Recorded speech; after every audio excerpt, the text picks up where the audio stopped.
everyone, I'm Tori, a neurodivergent girl whose hyperfixation happens to be crafting. And when I say crafting, I mean crafting of all kinds.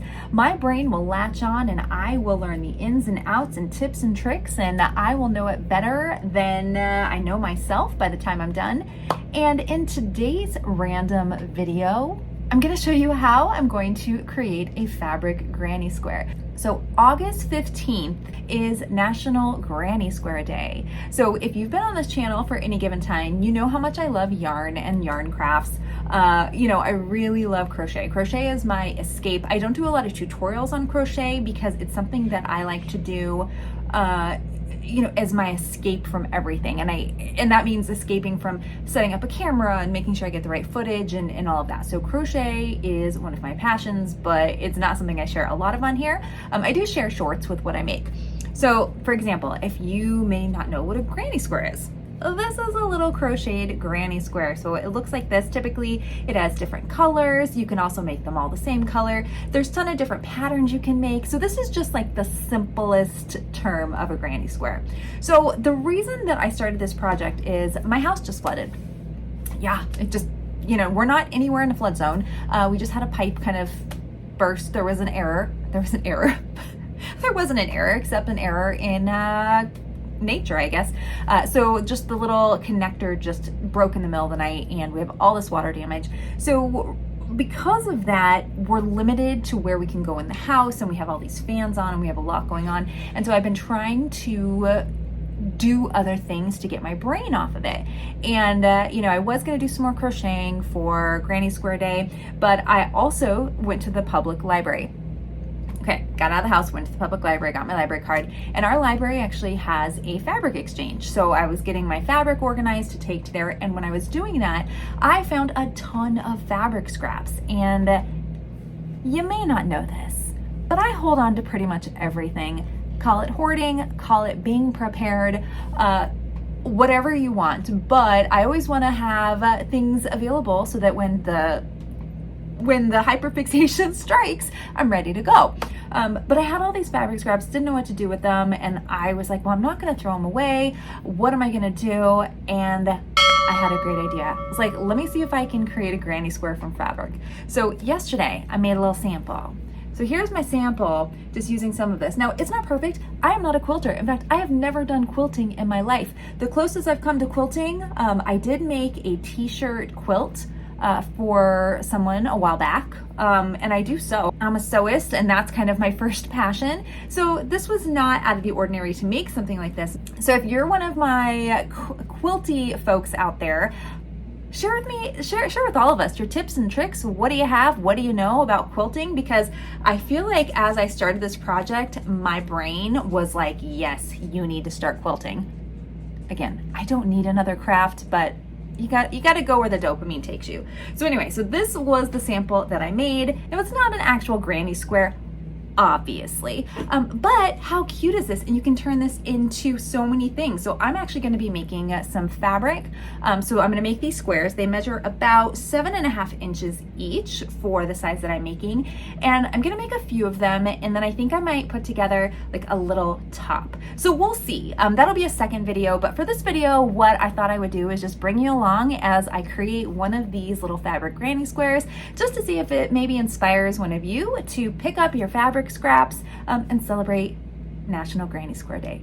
Also, if you're brand new here, don't forget to like and subscribe so you can get notifications of upcoming videos. I am the worst at scheduling out videos, so I can't tell you when they're gonna be because, again, I am flying by the seat of my pants here with this brain. But anyway, let's go ahead, let's get started. Let's see how to make a fabric granny square. Or how I make it anyway. So the first thing you need to do before anything else is you need to make sure you have the right supplies. Now, again, I am not a quilter, so I am lucky that I have some of these supplies on hand just for my typical sewing that I do. But number one, you are going to need a ruler. So we are going to be cutting these very precise, and I know that there's some quilting tools out there. I saw them online, but I am trying not to spend money on new crafts or new projects until I get rid of some of my other supplies and projects that I have. So I already had this ruler right here. So I had this one. I also have this one that I'm actually using as well because it's a little easier to move. And so you definitely want to have a ruler. So you'll also want to have scissors. Rotary cutter scissors, rotary style, is your best friend for this, especially if you're cutting out a ton of them. If you're only going to be cutting out, a few for your project, you can certainly use regular old scissors. But I will say the rotary cutter, you should have one of these in your craft supplies anyway, because they make life so much easier. So you'll need to have a rotary cutter. And another tool that you're gonna need that I highly recommend is an iron. And actually you will need this, because if you don't have an iron and you don't press your pieces, it's just not gonna lay flat. It's not gonna look right. So you definitely need to have an iron of some kind. This is my Cricut iron. I've had her for years. She's lasted for so long. I use her for all the crafts that require any sort of pressing. I've used them for perler beads. I use them for sewing. I use them for, again, almost every project. I use this handy little iron right here, and it is fantastic. So rulers, scissors, iron. You'll also need to, have your fabric scraps.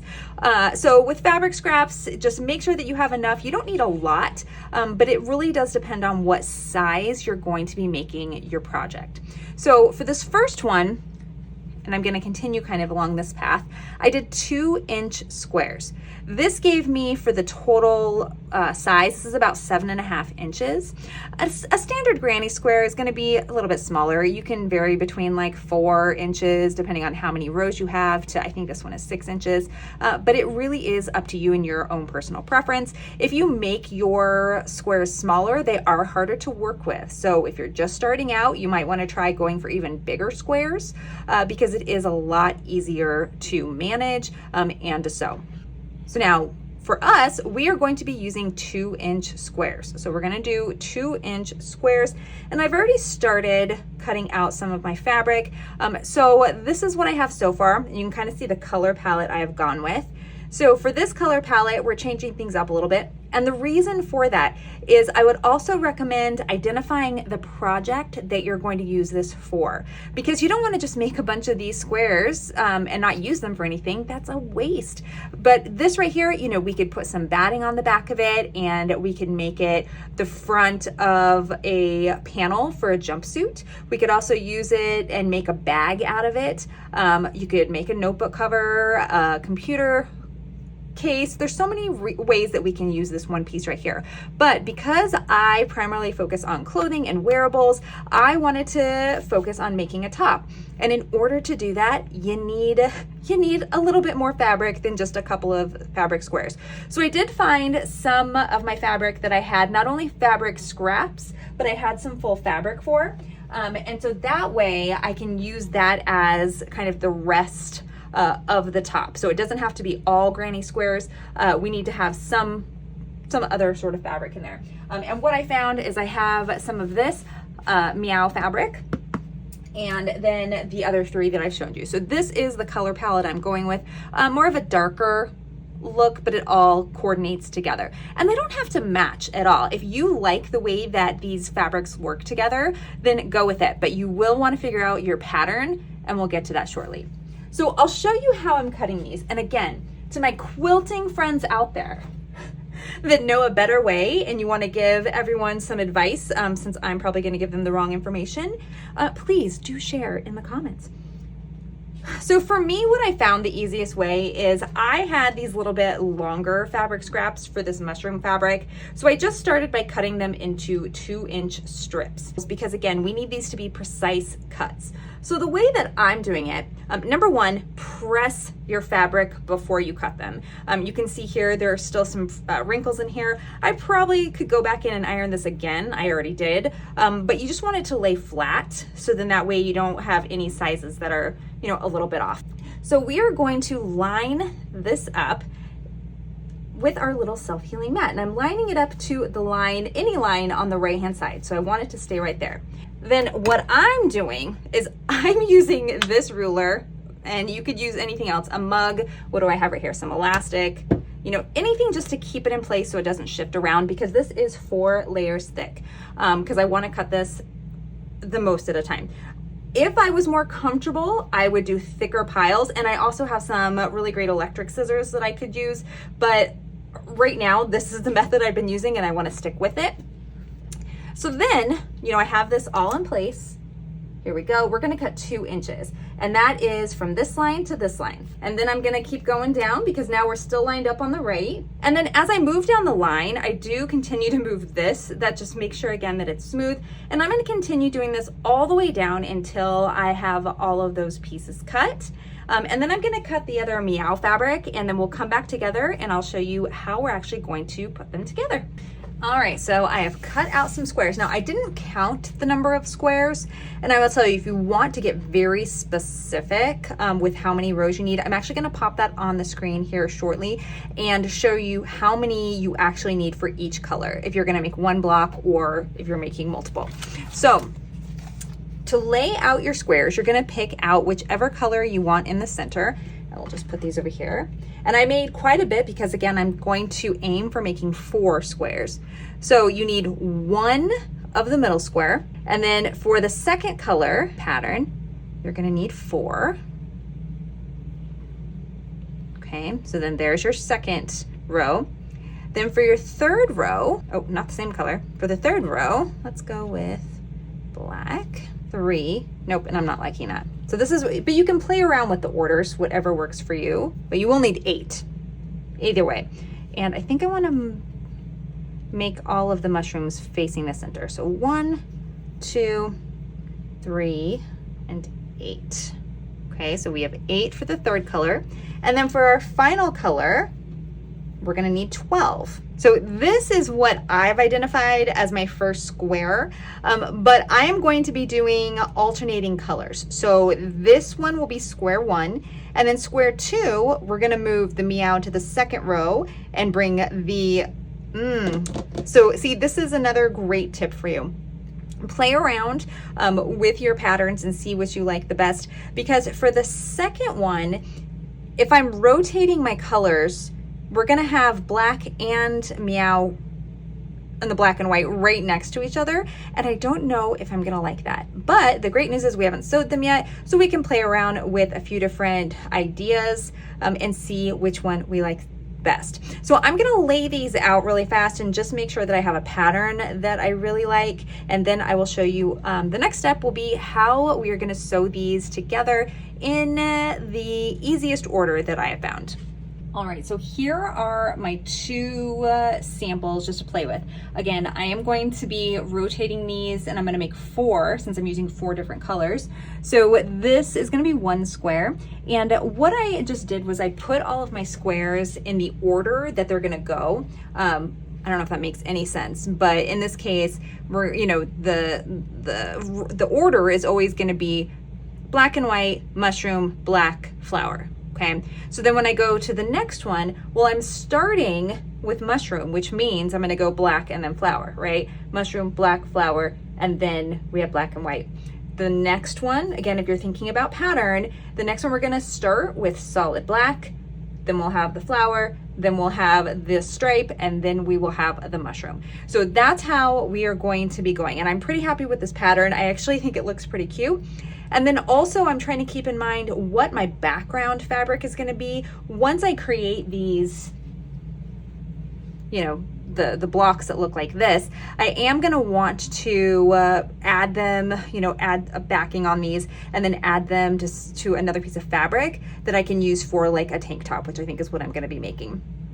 So trying to think about that, which of these, unless I find a whole other contrasting color I want to go with. But I think that I do have enough of this color. I have enough of this, but I think that's too busy. So I'll probably end up going with the black and white stripe.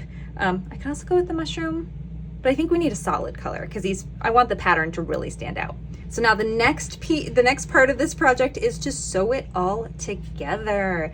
And it looks like it might be complicated, but what you want to keep in mind, we're not sewing the first piece right here. So we are going to be sewing this seam, this seam. We're going to actually do, in fact, let me just make this easier.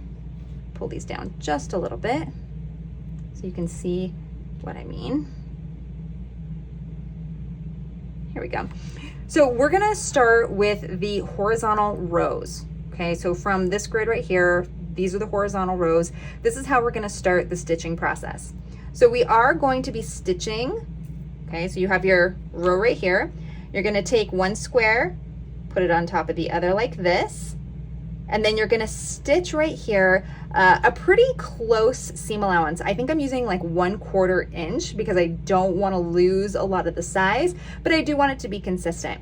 And the way I'm gauging that with my sewing machine, just so you know, is that the way that my presser foot is set up, I can put the fabric to the inside edge and I'll get the seam that I'm looking for. So I'm gonna sew that together, okay? Then I'm gonna take this piece, again, fold it right sides together, line it up and stitch that. And then that will give us this first row done. We're gonna come down to this second row then, and we're gonna do the same thing. We're gonna stitch that together, that, and that. Then we're gonna come to the third row, fourth row, fifth row. After you've done that piece, then we're gonna come back and we are going to press everything before we stitch it together at the columns. So before you start stitching, make sure you take another look and really make sure that all of your pieces are how you want them to be, and also double check while you're stitching, because sometimes when I grab my little rows to stitch together, it's very easy to accidentally sew them wrong sides out. So this is just where you just need to be careful, and it will be a little time consuming. There will be threads everywhere, but it'll be worth it in the end. So let me stitch these rows together and then come back and show you how I'm gonna press it. Okay, and I wanted to show you a cheat, and this is one of those things that I know those of you out there that do quilt are probably like, why are you pinning all of these? You don't have to. And with the other block that I did not pin them. I just took the fabric and just went through them. But I did want to show this to you because I think that this can be helpful, especially if you're new to doing piecing. So for me, this gives you a visual of what that row is going to look like. So I'm just pinning these all the direction that I'm going to stitch them. So for this row, make sure we have all of our pieces here. 1, 2, 3, 4, 5. That's right. I think I'm missing a piece. No, this is correct. So you take this and we take this, fold it on top of each other. Also be careful with the type of fabric you use. This is cotton, so these pins are not going to really leave any imprint, but just be mindful. Next piece, right sides together. Okay, open it back up. Next piece, right sides together. This also, what I found is if you find any irregular pieces, because I did actually have a piece that had a little chunk out of the corner, this helps you identify that before you just stitch them. Last piece, right sides together. Just like that. Now we have stitched the rows together, okay? So now we're gonna press it. I am not an expert at the right way to press it. I just know that I'm going to press these pieces so that they are flat. With this sample again that I was playing with here, and I learn everything just by doing it. So you'll see that there was one instance that, where was it? That I wasn't paying attention, and then when I pressed it and then stitched it, it did that little wonky thing right there. So you just want to be consistent with your pressing, and then when you go to stitch the columns, you will need to make sure that it lays flat. So logically, I'm sure there's a logic to it, but I just don't know it. So we're going to take our pieces, okay, and we'll just start with this piece here, and we're going to fold it over. And then I am going to just press these out. So I have this on, keeping my fingers out of the way. And I probably should have a rhyme or reason for the way that I'm pressing this, but as long as they lay flat, that is what you are going for. Yeah, see, some of these flowers look like they got cut a little bit bigger than the others, probably because they were on, when you're doing a stack of like 4, that's why a lot of mass-produced clothing also varies in sizes, because when you do large stacks, the ones on the bottom tend to be bigger because as you're cutting through, it tends to spread out. It does happen. So now let's line them up so that we can make sure everything is how we want it before we stitch the columns together. There's one on this end and one on this end. we have everything ready to sew this together. So we have done our rows. Now we are going to sew our columns. Again, if you want to use your pins, you can certainly do that. So when it comes to sewing your columns together, we are going to start with this one here. And so I'm going to pin it because that's a little trick that's going to make my life easier. So that'll go there. This is going to go on here. So right sides together. I'll line this up. It's there. Okay, you see the pattern here? Then this piece is going to go right sides together on top of here. Okay, but it might be easier as you start to get all these pieces to stitch one column at a time. So again, whatever works for you. So I'm going to go through and stitch all of these columns together, and then we're going to come back and press it all out, and that will be our first granny square. So fingers crossed it turns out okay. All right, so I just finished the columns, and we are going to press all of this now to get it to lay flat. So this is what we're looking at right here. And again, we're going to start with this side here. So here is our first square. Again, is it perfect? No, it's not. And I'm not going to stress about it because the whole point of crafting is to enjoy it and to, you know, really make something that is your own. And so even though it's not perfect, I think it still looks great. And so this is square one. That took me about 30 minutes to sew up and press and all of that. So the last step you could do if you wanted to is to actually trim around your piece. If you wanted to do that and then add a different border.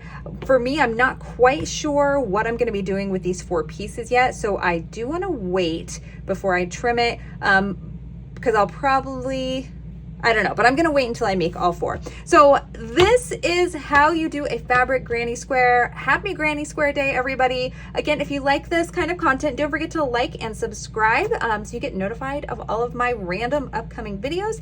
And stay tuned because one of my next upcoming videos will be what we do with these squares once they're done. Thanks everybody, until next time, see ya!